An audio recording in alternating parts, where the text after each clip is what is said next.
Hello, today I'm going to teach you all about watering your lawn to maintain a nice healthy green color.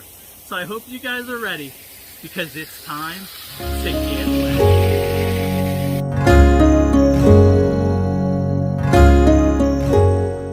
Welcome to Out of the Weeds Lawn Care, where today we're going to talk about watering your lawn and keeping it green in the middle of the summer heat. So before we get out into the lawn, I just wanted to cover a few things. First off, I created an email address. I'll put it on the screen here. It's ootwlawn@gmail.com. So if you guys want to email that, you guys can email me any questions you may have about lawns or pictures that you may have. So you can send that to me and I'll be able to get back to you guys. So like I said, today's video is going to be all about watering the lawn and how to water it properly and to give it enough water and how often to water and how much water your grass will need. So I'll cover all those topics so that you'll be able to water your grass efficiently. This video is going to actually go hand in hand with the first video I did about how to mow. Because one of the points in my first video was to raise your mower height to get it up between that 3 to 4 inch mark for your lawn. And what that's going to actually do is a taller lawn helps to hold in moisture better than a shortcut lawn. So if your lawn is taller, your grass is taller, you are going to need less water. You won't have to water it near as often as someone who cuts their grass really short. So with that, let's get out into the lawn. Cool season grass needs between 1 inch to 2 inches of water a week to stay green. And whenever it's hotter temperatures, 80s and higher, it's obviously going to be more closer to that 2 inch mark than what it is the 1 inch mark. In the spring and in the fall, you can get away more with closer to an inch of water a week. And plus, during those seasons too, we tend to get more rain in those seasons anyway.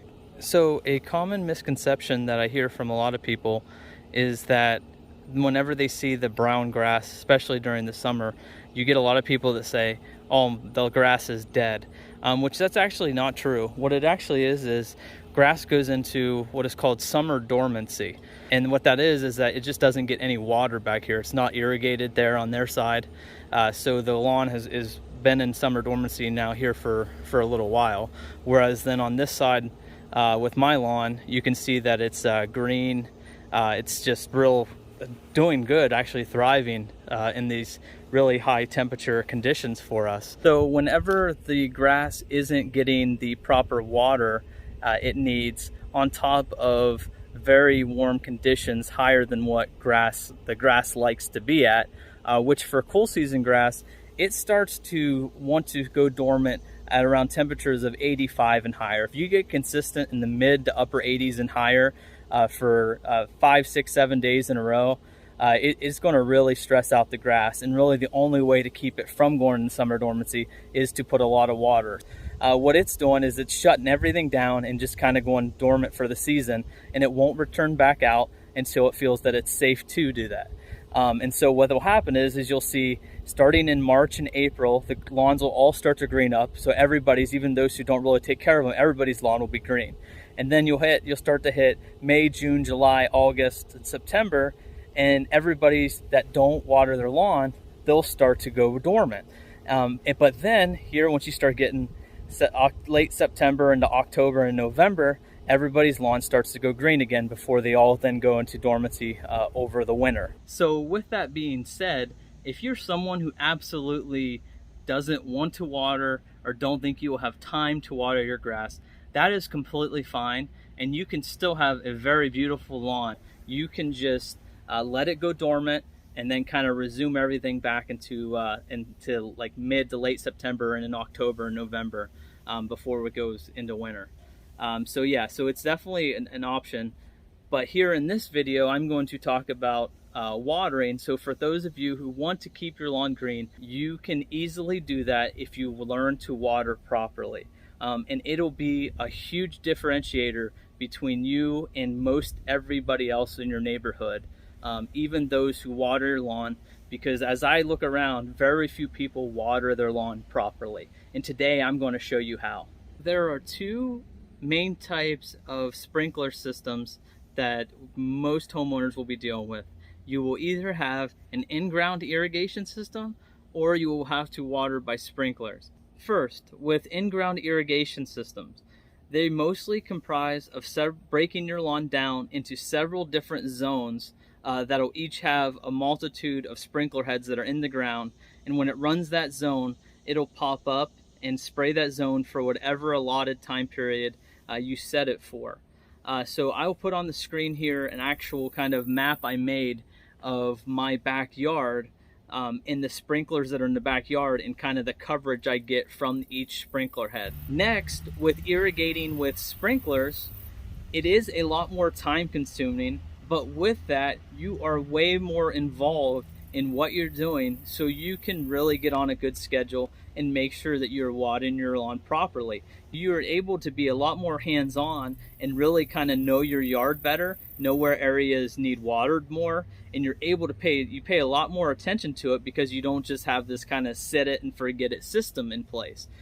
So you can see now, I'll pull up a graphic that I actually made with kind of basing it off of two different types of sprinklers you can have. So I showed you guys earlier what my zones look like in the backyard to see how I get coverage with my in-ground irrigation system. And you can see there is a lot of sprinkler heads. So with having just a single sprinkler that you're moving around, what you want to try to do is find the best spot in the yard for it to be sitting so that you don't have to move it as many spots. So you want to try to find that best sprinkler that'll make you the most efficient at watering your lawn so you're out there less time. So in this first picture, you can see this is using what we'd call an impact sprinkler. And so what impact sprinklers are the kind of traditional old school sprinklers that you think of, just that traditional sound, that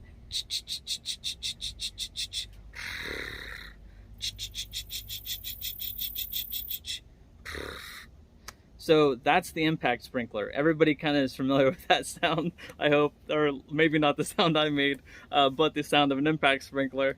And so with those, a lot of those you can set kind of to be in like full circles. You can set to be half circles or quarter circles, whatever you need for your area. But just kind of know that their kind of pattern is going to be a circular pattern. And so the next one I'm showing is kind of using an oscillating sprinkler. And so those are the ones, and I'll put one on the screen, kind of an example of one, but those are the ones that are a little bit longer and they just kind of go back and forth real slowly and kind of shoot out that kind of fan of water that's spread out. And so those are really good ones for lawn shapes that are rectangular. Once you determine what the best type of sprinkler for your yard will be, it's important to make a good purchase and get one that is actually of good quality. I have messed with sprinklers before that were just kind of the cheapest low end, and a lot of times it's a lot more headache than what it's worth because they don't spray out like a consistent spray of water and they're just way harder to adjust. So I will put some recommendations up here on the screen of some different impact sprinklers and oscillating sprinklers. The next thing is to figure out how much water does my lawn need and how long will you have to run it for. So there's a very easy test to do that. Instead of getting into all the calculations of how many gallons per minute your sprinkler shoots out based on your water pressure at your house, all of that stuff, let's forget all of that. We're keeping this simple. We're trying to get out of the weeds with watering our lawn, not into the weeds. So each time we water our lawn, we want to get down a ½ inch of water. The reason we want to do a ½ inch of water is because a ½ inch lets the water go deep into the soil, and that encourages deep roots from your grass. Okay, so let's put this to practice. So I have a couple different things. The first here I have this is you can actually get these like a rain gauge from the local hardware store. They just cost like $2 or $3. So you can go you get one of these, which you can just stick in the ground, and this will just easily tell you. You can see there the ½ inch mark and then an inch mark.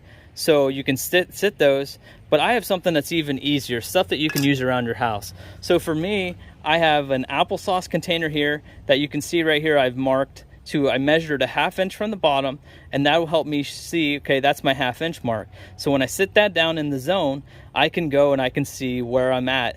And then the other thing you can do, another easy, is tuna cans. Tuna cans are kind of just a nice, perfect shape for this. They're wide, big opening there. And then you can just see in my tuna cans here, I have a 1/2 inch marked on it, and I can sit those around.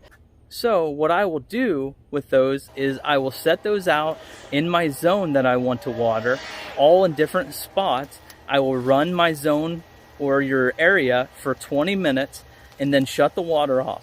After the 20 minutes, you will go and you will check how high the water is in each of those. After that, you can make the easy calculation of how you need to adjust your watering.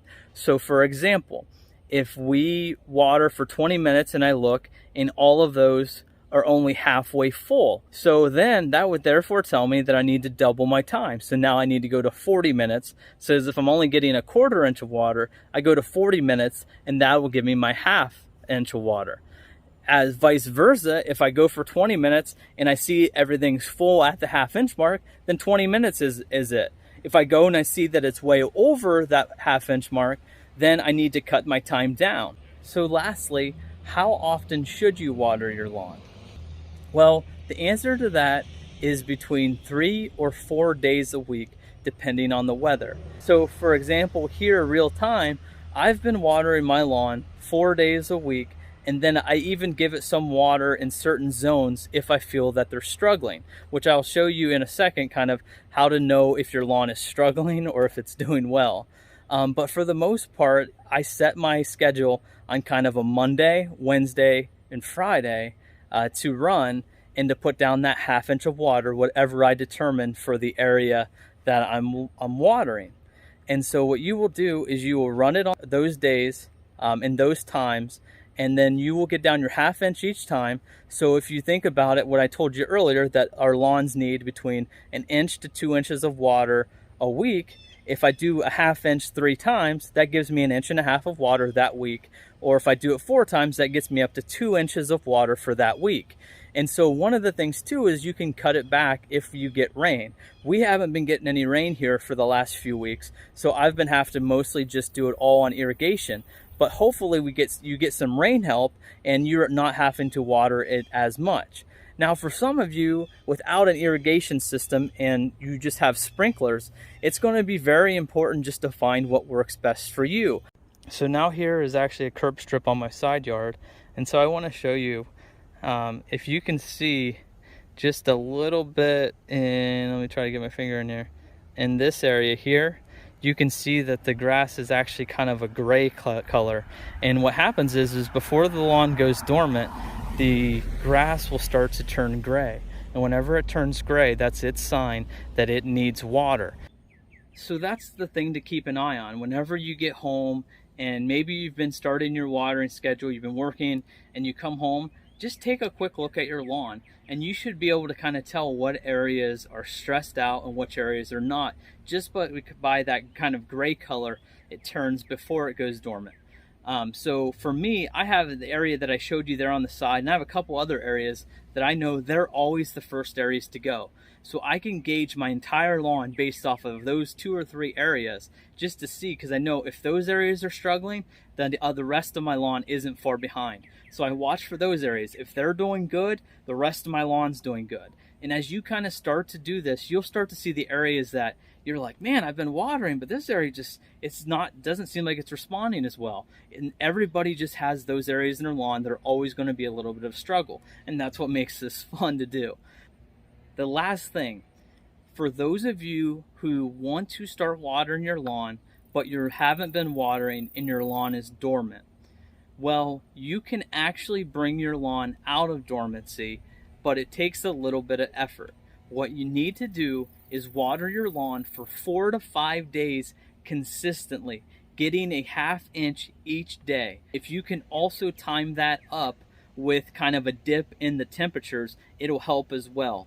Because once the temperatures start getting back down, I know for our area, they start getting back down below 80, the lawns will want to respond a lot better. I want to thank you guys for tuning in to another video. I will have another video out next week, but in the meantime, if you guys have any questions, send me an email to ootwlawn@gmail.com, and I will get back to you. Make sure you guys take pictures of your lawn whenever you first get started.